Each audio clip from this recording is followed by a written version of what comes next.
Oh, that's right. It's 4:07 in the afternoon. You got your radio on, or are you streaming us at WCRS1450am.net? Either way, you're in for a treat today because we have Miss Karen Lee here with us. She is the editor-in-chief of NWTF. She has been with them since, what, 2007? Oh gosh, I've been there, I think, since 1999. 1999? Yes. Wow, okay, I'm sorry. All right, but she has been there a good while, got this job coming out of college, basically. Yes, this was really, I would say, my first real job. And I did an internship before this, but for the most part, I've grown up at the National Wild Turkey Federation. I mean, that's really how I feel. It's that it's just been an incredible growing experience for me in so many different ways, professionally, my personal life. It's so much of my life is tied to the NWTF, tied to a turkey. Tied to a turkey. Well, that is terrific. Now, where are you from originally? I'm originally from Alabama, from Decatur, Alabama, and I went to college in Birmingham, Alabama. So lived there until I made the move over to work with the National Wild Turkey Federation, and so I'm kind of in that little limbo area where sometimes I still feel like I'm from Alabama, but I've really been here quite a bit. So I'll claim both. I just claim I'm from the South. You're from the South, okay. All right, well, you are our editor-in-chief, as we said, and NWTF. Now, one of the things I wanted to discuss and make sure that everybody knew is what is NWTF and what is their mission as it applies to today, particularly? Okay.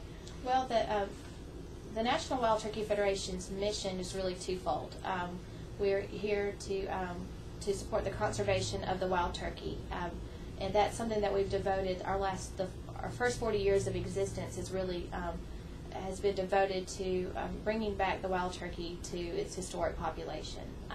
When the NWTF was founded in 1973, there were about 1.5 million turkeys. Now there are nearly 7 million. And that's not counting the ones in Washington, is that right? No, yeah, okay. we don't count them sometimes. They're hard to trap and transfer. They are, really. But our biggest focus right now is just wildlife habitat in general. And we know that the work that we're doing for the wild turkey benefits a whole lot of different wildlife species. And so we are able to form partnerships with state agencies and other wildlife groups in order to basically, keep habitat viable for the wild turkey and for a myriad of other species. So the second part of it is the preservation of our hunting heritage. That's another part of our mission that's really become incredibly important to us in more recent years.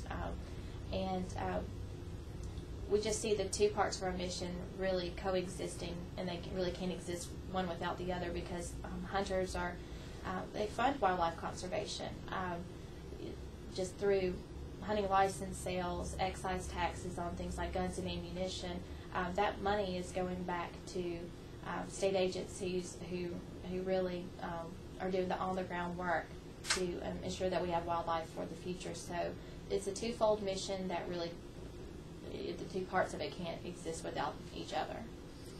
And that's very interesting based on what we're looking at today with gun control and people wanting to be able to hunt and have their guns and be able to pass their guns down from one generation to another. Mm-hmm. That's very interesting, isn't it? It is. I mean, some people wonder, why does the NWTF, a conservation group, care about, Second Amendment rights and gun ownership, gun control? And I mean, the most obvious thing is most people can't hunt without a gun.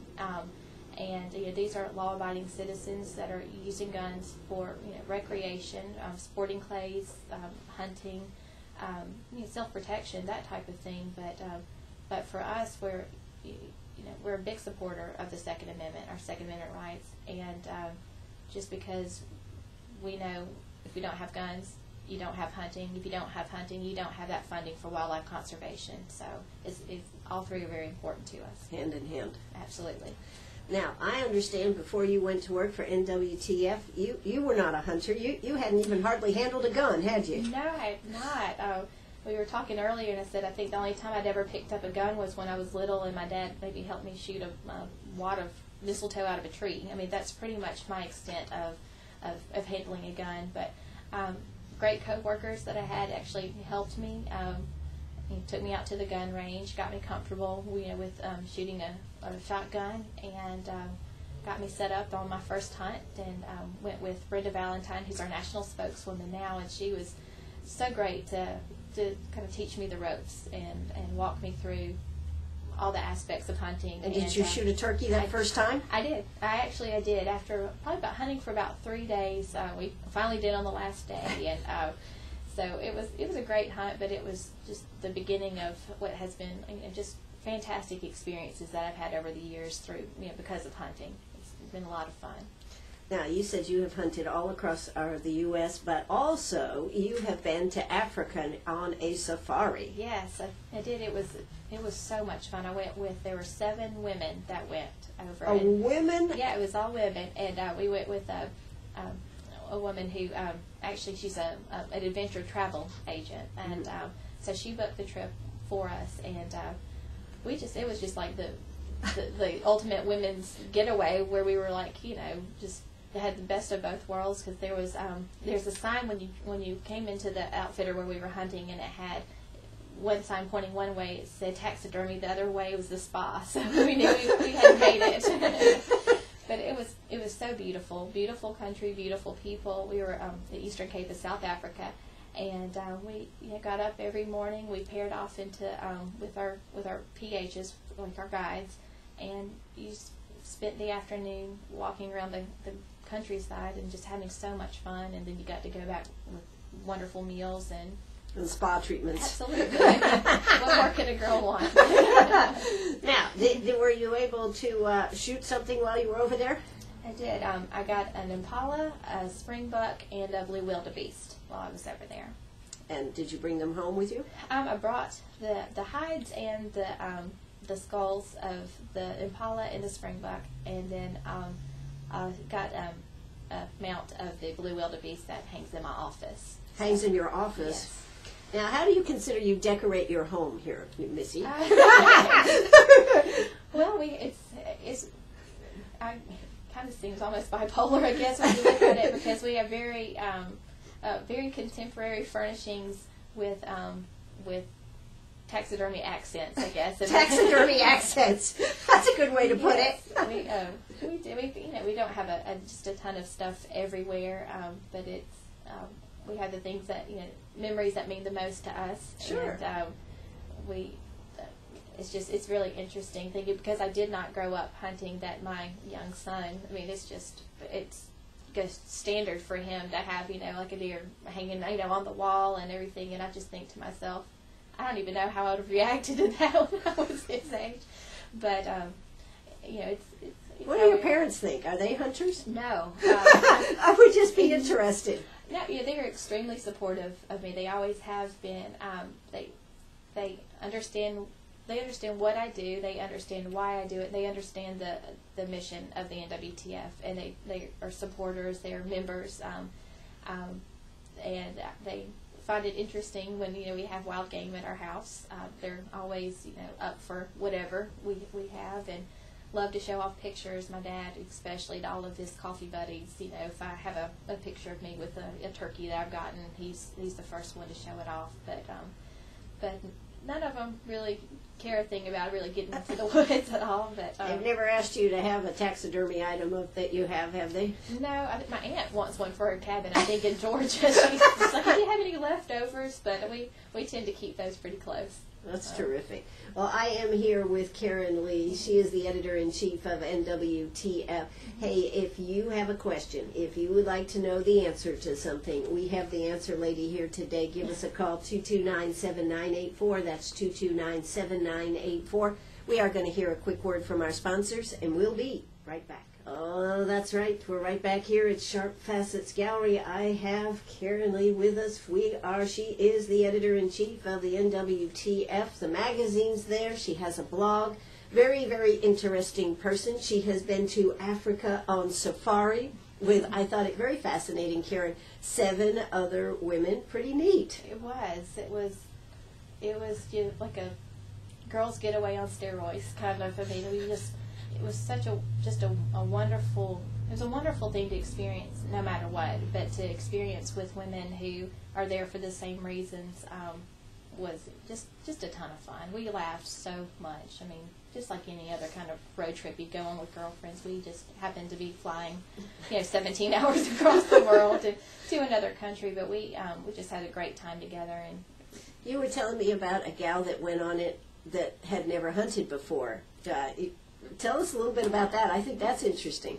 Her name's Dawn, and she came with the organizer of the trip, and she was just coming along with one of her friends, just wanting to see another part of the world, and so just thought her friend said, "Well, come along with this group because it's a bunch of women, and we'll have a great time." Sure. Either way.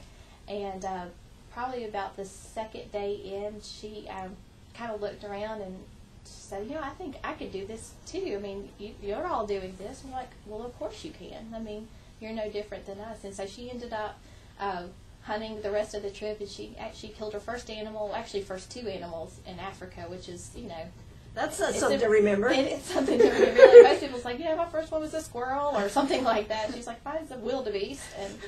But she was just, it was incredible just to watch her, because she just, it just opened up a part of her that she was just so proud that she accomplished something new in her life. And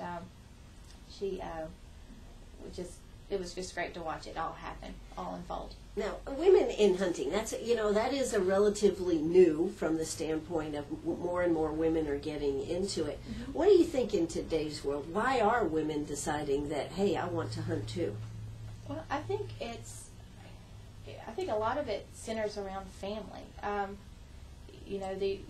As opposed to, the husband, the male, or whomever, going out and hunting and then, and bringing home the food and bringing home the stories and everything. I think women, just in general, are like, well, I can have my own memories. I can have my own stories. If I learn to do this, I spend more time with my family. I can also help my children, understand safe, ethical hunting practices if I know them myself. And it's really a very family-centric activity if everyone takes part. And so I think it's just, and I think with more women hunting, I think others realize, well, it's not a taboo thing to do. It's not, beyond my scope of ability, because you don't have to be fast or strong or whatever. You just have to be accurate. Be accurate, yeah. Abide by game laws, right? I mean, you do. You have to, you have to take it seriously, and because you have a grave responsibility, in your hands when you're hunting, because you are taking the life of an animal, and it's just everybody approaches hunting in such a different way, and it touches them in such a different way.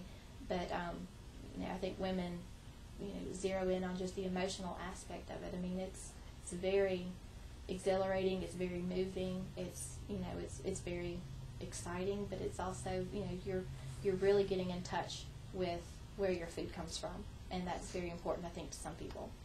Yeah, well, I think it's getting more and more important too. Mm-hmm. And as we look at the food sources and everything out there, and costs, maybe it is a good thing to be able to do. Mm-hmm. Absolutely. Tonight, in fact, over at behind the farmers market here, the sheriff's department is having their annual deer supper. Oh, okay.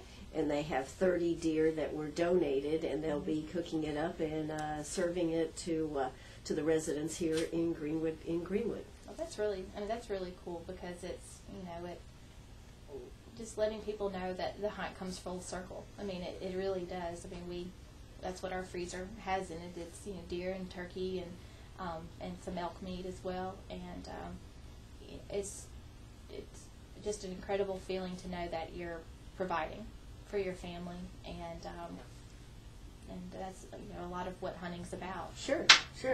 Now, your husband is an avid hunter too, I understand, and he's in a similar business. What does he do? Right. My husband is the president of Montana Decoy, so they manufacture hunting decoys. Everything from turkeys to pronghorn antelope, elk, that type of thing, predator decoys.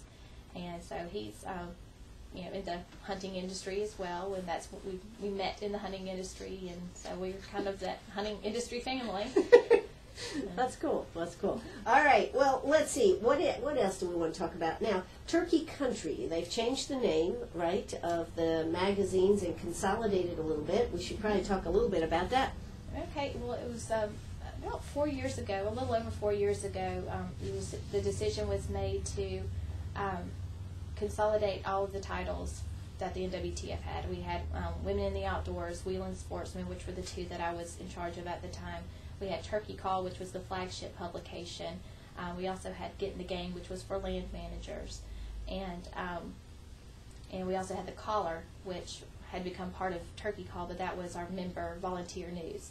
And so all of those, we rolled those into one and really just created a brand new publication called Turkey Country. And the idea behind it was really because there are so many different aspects of the NWTF that it was almost like we were dividing them out when we had these different groups and different publications. And a lot of the things we were wanting to say to everybody. And so pretty much Turkey Country allowed the right hand to know what the left hand was doing, and really for everyone to understand the scope of what this organization is about as a whole. So we've been fine-tuning it and tweaking it over the last 4 years, and it's it really tells our entire story. I feel like if someone picks up an issue of Turkey Country, flips through it, they're going to know a little bit about what we do, across the board. Sure. Now, down there, we're going to come back and talk some more about the type of things, but I did, Edgefield is the main office, isn't it? Right. It's our national headquarters. National headquarters, right there in Edgefield, South Carolina. Mm-hmm. If you drive by, you see the big, that big bronze turkey out there. God, that's a big turkey. Yeah. But what can you tell us about what goes on at the offices there? I know they've gotten into framing and some other things. Gosh, we have. Just like any business, we have all the different departments that make the organization move forward. We have, on my end, we have, communications, which we have a team of graphic artists that, they do the magazine, but they also do banners and posters and sign car decals and T-shirts and all types of things that come out of the department over there. We do Turkey Country, Jake's Country magazine, but of course we have different brochures and things like that also come out of the department that I'm part of. Over on our side, we also have public relations, and we have our website and different sub-websites that roll into our big website, of course, and also social media and things like that. But then you move on into the building. We have the development department, which deals with estate giving and big donors and things like that. And then you have a convention section, which those are the people who are over all of our big event planning. And we have TV shows. We have 3 TV shows that come out of that office as well, with producers there and videographers. We have accounting. The entire floor devoted to accounting. You can imagine a lot of issues going on there. Yeah. We have marketing and sales. We have an online e-commerce site called Outdoor Deal Hound. We also have Turkey Shop on Main, which is on the square at Edgefield. And then we have a whole floor dedicated to conservation and the different conservation partnerships that we have and the programs that we have, as well as outreach, our different outreach programs, Jake's for Kids, Women in the Outdoors, and Wheeling Sportsmen for people with disabilities. So you have to be a huge employer down there in Edgefield. It is. I want to say we're either like the second or third biggest in the county. So we have about 150 people that work there, but then we also have staff stationed all over North America. Sure. And those are, we would call like our sales force, but they're really the people who are out there hosting all the banquets and different fundraisers and events that we have going on across the country. But, like you mentioned too, I can't forget out in the warehouse, that thing is like a football field. It's humongous. And there's, all the shipping and receiving, but the shipping that goes out to all these banquets that I mentioned, that all happens out of Edgefield, and the frame shop, embroidery, all kinds of things. So it's a huge operation right here in Edgefield, and Karen Lee is sitting right here with us, and we are going to hear South Carolina news and a word from our sponsors, so don't you go away. Are you a pirate or a pack rat? Do you have a vacation of a lifetime sitting in the attic? or a college tuition hung on a wall, or is a fabulous retirement hidden in your jewelry box? Bring those items to Sharp Facets Gallery. We can establish value and buy from you or sell for you. And so ends another chapter at Sharp Facets Gallery, 72 Bypass, and on the web, sharpfacets.com. Oh, that's right.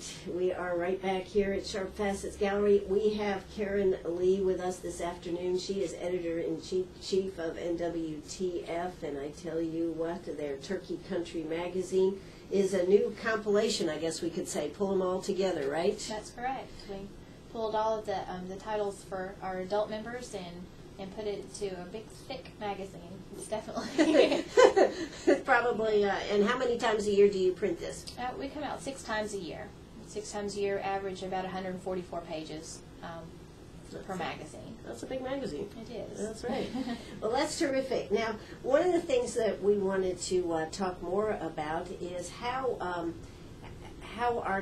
you've got the Jakes program. What exactly does the Jakes program have to do with?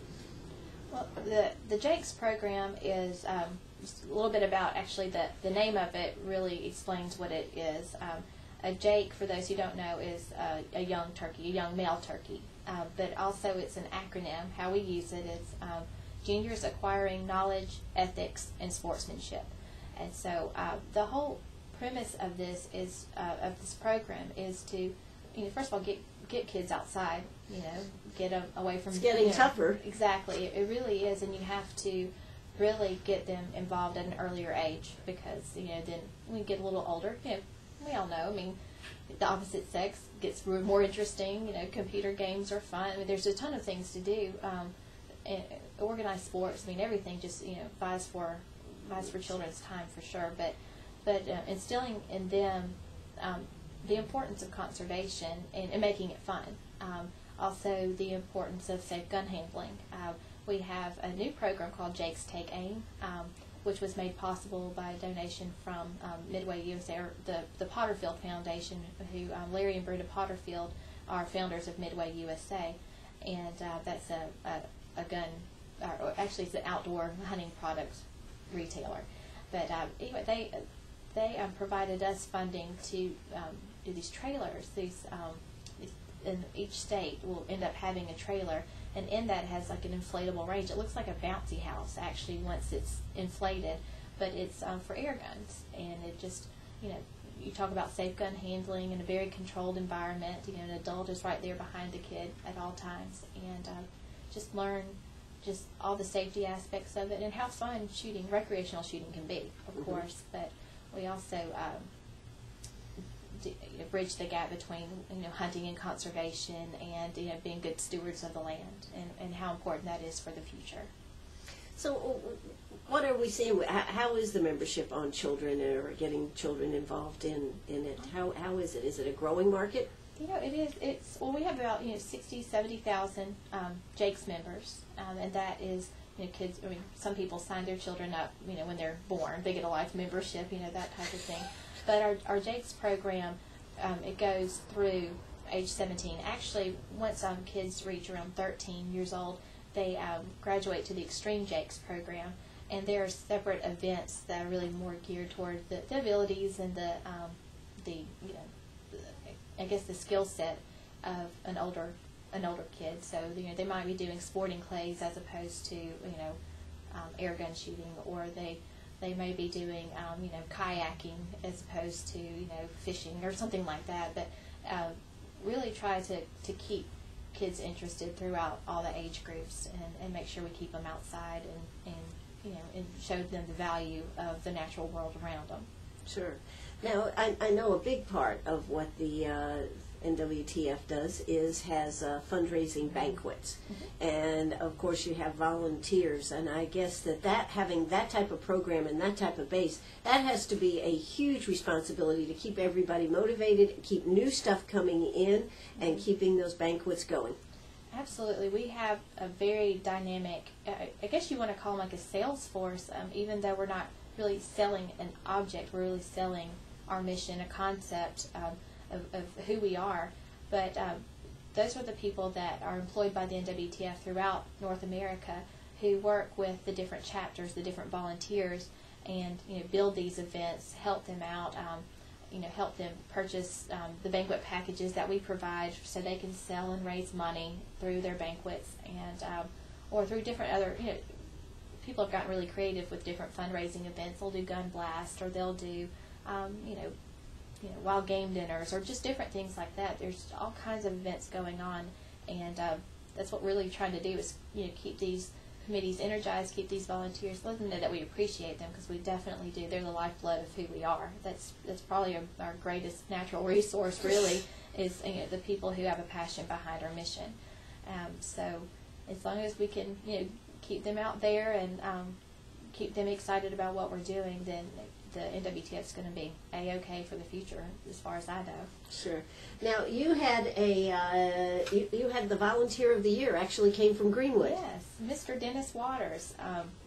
He holds a Jake's event every year at the Fuji Film facility here, and I think they bring in like 150 kids a year, and I think there's a waiting list, because I know he keeps it at about 150 because they want to make sure that they have a quality event for those kids. And I think his committee is like 40 members that he has working on. That's a big committee. It's a huge committee, right? And he's just the ringleader of all of them, and they do some really fun stuff out there. I think they have a food plot actually that the kids work on every year, and they can kind of see how it's grown and matured, and that's really some really good hands in the dirt conservation going on that these kids get to take part in. So it's pretty fantastic to see what he does, and he's just so excited about what he does. It's very inspiring. Volunteer of the Year. Absolutely. He's the best of the best throughout the country. Came right from Greenwood, South Carolina. Hallelujah. How about that? Congratulations, Dennis Waters. And I guess, really, we need to talk a little bit about the big event that you have every year in Nashville. I mean, this is a huge event held at the, where's that held at? It's at the Opryland, Gaylord Opryland Resort Convention Center. Yep, that is pretty darn big. It is. Gosh, I'm trying to think of how many rooms. I mean, we about filled that place up. It was a sea of camouflage and turkey calls. We pretty much take over for a weekend, and it's a lot of fun. I think the staff there looks forward to us, because some of them they'll wear their camouflage hats while they're working. Well, and it was actually held, Valentine's weekend, so it made it extra special. It was a 40-year anniversary. Right. We did. Our theme this year was Then, Now, Always, and we started the weekend off really celebrating the last 40 years, the last 40 years of accomplishments that we've had, the 40 years of success, and the people who really paved the way for us, from our founder, Tom Rogers, all the way through, our previous CEO, Rob Keck, to our Chief Conservation Officer, James Earl Kinnemer. He actually delivered a keynote just talking about the leap of faith he took as a tenured professor at Auburn University, to help start a fledgling organization that he had no clue would ever grow to be what it is today. And he's been with us for, 32 years, I believe, or longer than that maybe. Wow. But he's been extremely instrumental in keeping our organization viable, but also just made such a huge impact in wildlife conservation in general. Sure. It's kind of cool to say, I know James Earl Kinnemer. That is cool. Dude. Absolutely. Well, when we come back, we're going to talk about some of the cool stuff that was at auction, some of the things that were happening there. I understand Elvis might have been in the building. Oh, did I say that? Hey, we'll be right back. Don't you go away. Oh, that's right. We're right back here. Sharp Facets. Karen Lee with the NWTF. Yes, the turkeys are here in the building today. We're having a good time talking about all the good stuff that goes on. I understand, Karen, up there at the Gaylord, where you have your big convention that you just had back in February, you have even an area called The Roost. What's that all about? Well, The Roost, it's fantastic. It's really just really came to be in the last few years, where it's a section of the exhibit hall that is exclusively for kids, for young at heart, I guess, because actually I went down a couple of years ago and had a ton of fun myself. But there's so many hands-on activities, archery. You can learn how to, to cast, a line. We had the past 2 years, the Bureau of Land Management brought their cave exhibit, which is this big inflatable indoor cave that you get a flashlight at the beginning, you crawl through the opening, and there's stalactites and stalagmites in there, and you learn about different like bats and different species that live in caves, and it's actually kind of like cold and wet. I don't know how they make it happen, but it's a lot of fun, and we have all the different federal and state agency partners that we work with that have a lot of fun games and different like shooting simulators. We have our Jake's taking air gun range in there, and the kids, they go through and they have a passport, and so they go to all the different stations and get their stamp on their passport, and they earn a commemorative roost patch at the end of it. So it's a lot of fun, and it just kind of goes to show everyone that there's something for the entire family at our convention. It's not just dudes who like to turkey hunt. There's just so much going on, like all day, every day. It's constant. Well, that sounds terrific. Now, of course, you were talking about even you have exhibits with all the different turkey calls and all the different stuff too, right? We have different call making competitions. So there's even decorative call making. So decorative turkey calls that are just they're functional. I mean, they actually make the sounds that these calls need to make, but they're works of art. I mean, they're just hand carved and painted and shellacked and all kinds of. I mean, they're just gorgeous, and they get auctioned off at the end of the convention, and a lot of that funds go back to our mission. So it's a great fundraiser for us, and it's a great way to showcase incredible artwork that might go unnoticed in some circles, but there's a lot of detail that goes into these calls. Absolutely. Now, of course, you also have they have a huge auction, and it's online. You can actually, if you don't get to go to the convention, you can actually bid online. That's right. And let's see. Then, of course, they're also having all types of meetings and famous people and this type of thing. Now, tell me a little bit about this Elvis thing I was alluding to. Okay. Well, the first item up for bid in our Grand National Auction was actually an entertainment center from Elvis Presley's bedroom, so complete with the TV set and everything in it. And, well, that had to be a little old TV. Yeah, it was really fun. And but we had our theme for that auction was 40 Rockin' Years, and so we had a lot of high energy music going on, and we had an Elvis impersonator, a Gene Simmons from Kiss impersonator, and a Madonna impersonator walking around.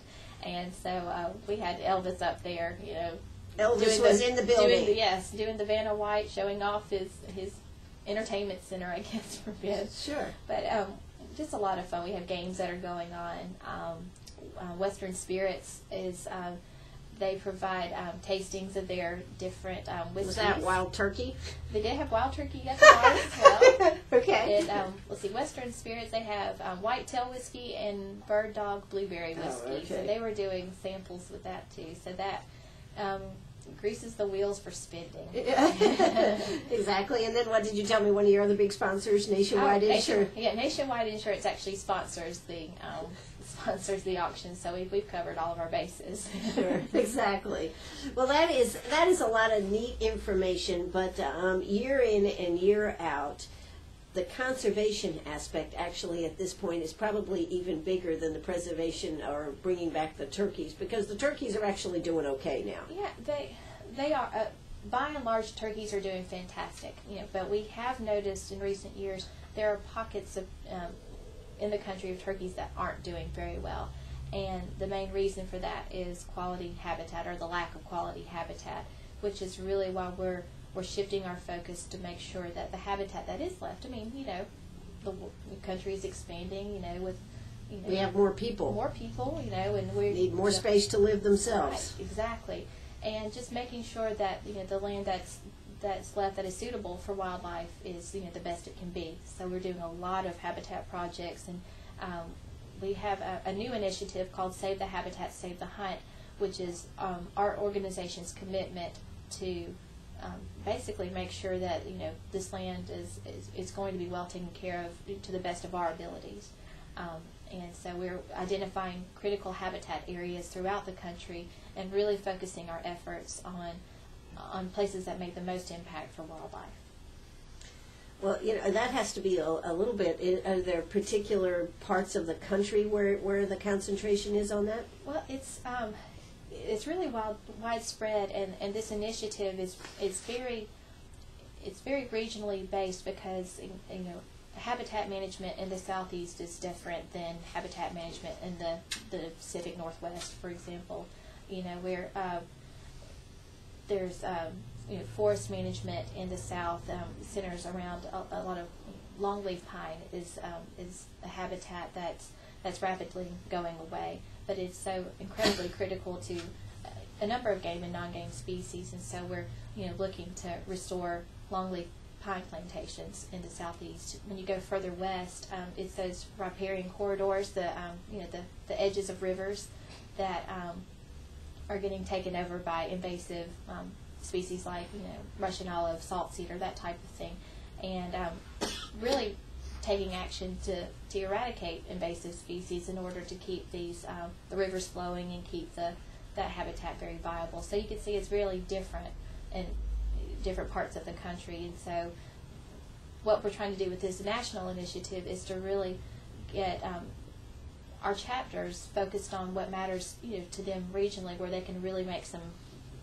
on the ground, make some positive impact on the ground, and kind of folding it all together into one big initiative of actually we're hoping to conserve and enhance 4 million acres within the next few years is our commitment. Oh, that's pretty neat.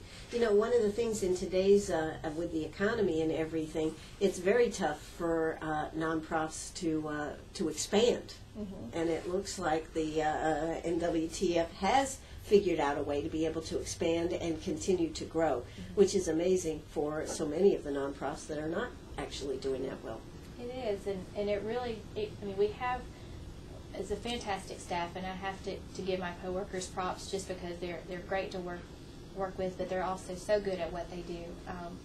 And then also our volunteers. If you go to the national convention that we were talking about, you just see how enthusiastic and passionate they are about different aspects of our mission, but never before have I seen where they've all really come together and understand that they all are working toward the same goals. And that's what we really hope to do with our messaging coming from the national office with Turkey Country Magazine, is to let everybody know that there is something there for you at the NWTF, but then we're all in it together as well. Sure. Now, we haven't talked very much, and we only have a few minutes left, but one other important part is for handicapped. Yeah, we have the Wheelin' Sportsman program, and it's the premise of it is really taking people with disabilities and matching them with able-bodied partners and letting them have these great outdoors experiences. Somebody in a wheelchair doesn't usually get that type of experience. Right, not really, and it's we know that there's so many therapeutic aspects of being out in nature. Whether you're hunting or you're just wildlife watching, or you're parked on the shoreline somewhere and fishing, but just really the camaraderie behind it as well, and then just being out in the fresh air is just, it's therapeutic not only for the participant but also for that able-bodied person, that mentor. You just go into a wheeling sport and your heart just soars. It really is. It just impacts you. Just even watch it happening, and to be a part of it is just tenfold. You just everybody knows they're doing the right thing. Sure. So there is, with NWTF, something for everybody. Absolutely. Whether it's children, women, men, those with disabilities, there's so many ways to be part of it. And of course, it's all about the outdoors, and it's all about saving our national habitat for not only the turkeys, but for the rest of us. Absolutely. So, and for generations to come. That's right. So as you look at expanding the program, hey, by the way, don't you have a blog too? I do. Yes? I do. What does Karen Lee blog about? Karen Lee probably blogs about the most random stuff in the world. I think it's been described as nothing about the NWTF, but everything about the NWTF. It's a lot about... Is it more gossip? Not so much gossip as probably like all the really dumb things that I do in life. But I talk about my experiences, the people that I meet, the places that I go, just the my family and what the different parts of the NWTF, what it means to me is just, as an American, as a mom, as a wife, as someone employed by the outdoor industry. And a hunter. And a hunter, Yeah. absolutely. But it's called Keeping Up with Karen, and it's NWTF.org is our main website. But if you add a /blogs, so it's NWTF.org/blogs, then you'll come find me, and I'll be there. And you will be there. Well, you'll have to check that out. Of course, if you like more information, the website again is NWTF.org. That's right. Become a member and see all the good things that you'll be able to get out of it. Men, women, children, everybody is invited. Come join the flock. Come join the flock. Hey, this is WCRS right here in Greenwood. Karen Lee, thanks for driving up here and spending the afternoon with us. Thanks, Anna. I had a blast. All right. Thank you. This is WCRS. Bye-bye, everybody.